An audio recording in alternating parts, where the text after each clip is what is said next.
I've been a global macro investor for over 50 years. And one of the things I learned is that some of the things that surprised me with the most were things that never happened in my lifetime, but happened many times before.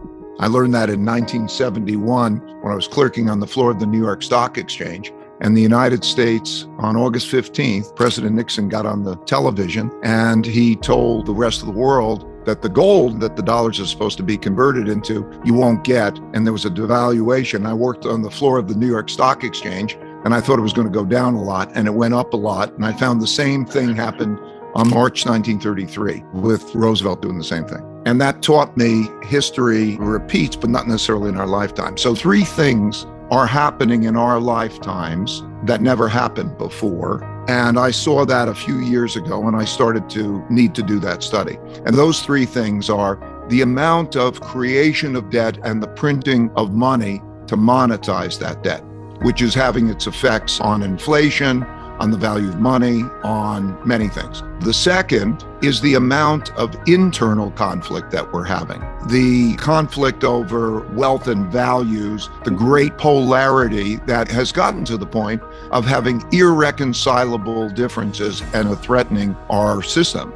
And the third is the rise of a great power to challenge the existing great power and the existing world order. In other words, the rise of China. 1945, we created the existing world order that we're in, and that is being challenged. So that's what prompted me to study those things. And in order to do that, I had to study the last 500 years of history because these are big cycles. Thinking about the rise and decline of a reserve currency and its empires is a big cycle, and it was eye-opening. But I want to emphasize that the big cycle, it helped me understand what's going on right now with the Ukraine war, with the elections that are going to come up in the midterm elections, with the economy, and so on. So that's why I did it. I would not have been able to anticipate the 2008 financial crisis if I didn't study the Great Depression. So this is true. And this is one of the curses of our existence, is that we haven't been through wars before. Our generation has not had experiences before, things that happen regularly. So experiences and painful experiences have taught me that I needed it. We're going into an environment with this large creation of debt and printing of money, which is very much like going from the 1960s to the 1970s. You know, what happens is people get used to an environment. There's a paradigm, and a paradigm is sort of a mindset. And so if you look at it, they often last about a decade. The 70s was an inflationary decade. The 80s was a disinflationary decade. And they start off with surprises because the decades are more opposite than similar to the prior decades. So, for example, we're coming into the mechanics of you create a lot of money and debt and it's going to devalue it and it's going to produce inflation, but there's not an inflation understanding. So there's a mentality, for example, that people think, well, what's safe is to keep my money in cash because it doesn't go up and down and it's safe. And they haven't yet learned that it's not safe because you lose buying power. And so if the inflation rate is 7% and you have a zero return, you just lost 7% buying power. So by helping people to understand those things, how the environments have changed and the cause-effect relationships and where we are in the middle of it has been very helpful. What makes a country healthy and successful? One of the things I did was use measurements so that you can measure these things. And there's a cycle, and the cycle starts off with the basics. Usually there's an order. An order means a new system that comes into place. 1945, there's a war. The winners of the war get to determine the rules. That war can be an external war, it could be a civil war, but then the new power comes in and there's a new system, new rulers. And the basics start off with good quality civility with each other. Education. Education is a leading indicator of everything. If you put education and civility and working together and not having the conflicts, that period usually after the war is a period of peace and prosperity also, because there's a dominant power. Nobody wants to fight the dominant power. And it's also, wars are great leveling devices. They reduce wealth gaps. They wipe out debts and so on. And so there's a cycle of that kind of improvement. But naturally, as things improve and living standards arise, wealth gaps widen and also debts increase.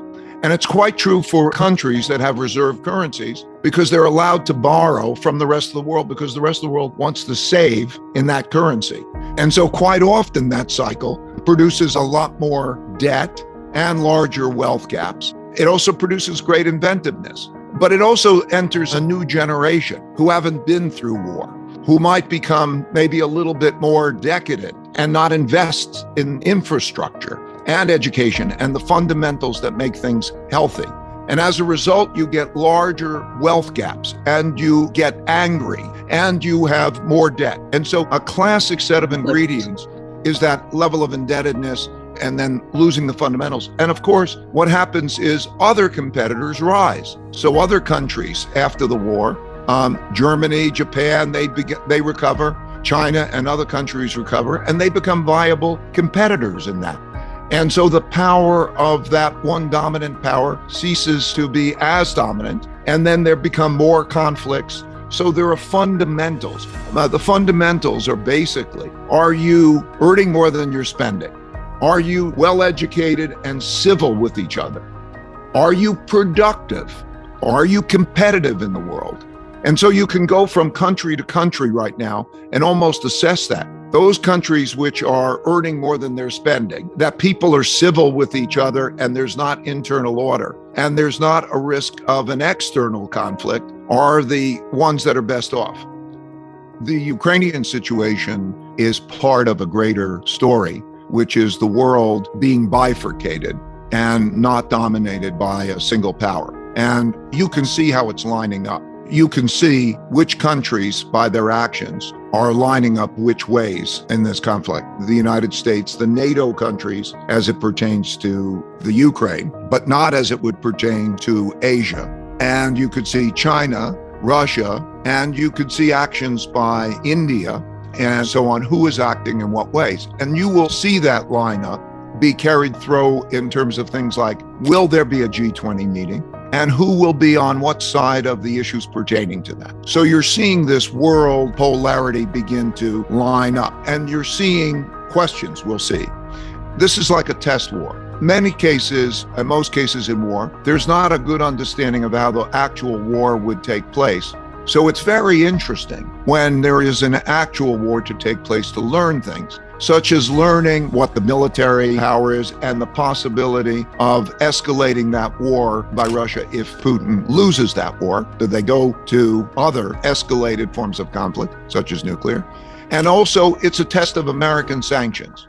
The greatest weapon the United States has, the only really unique weapon anymore, is the power of its economic sanctions. So the world is getting to see, will those sanctions work?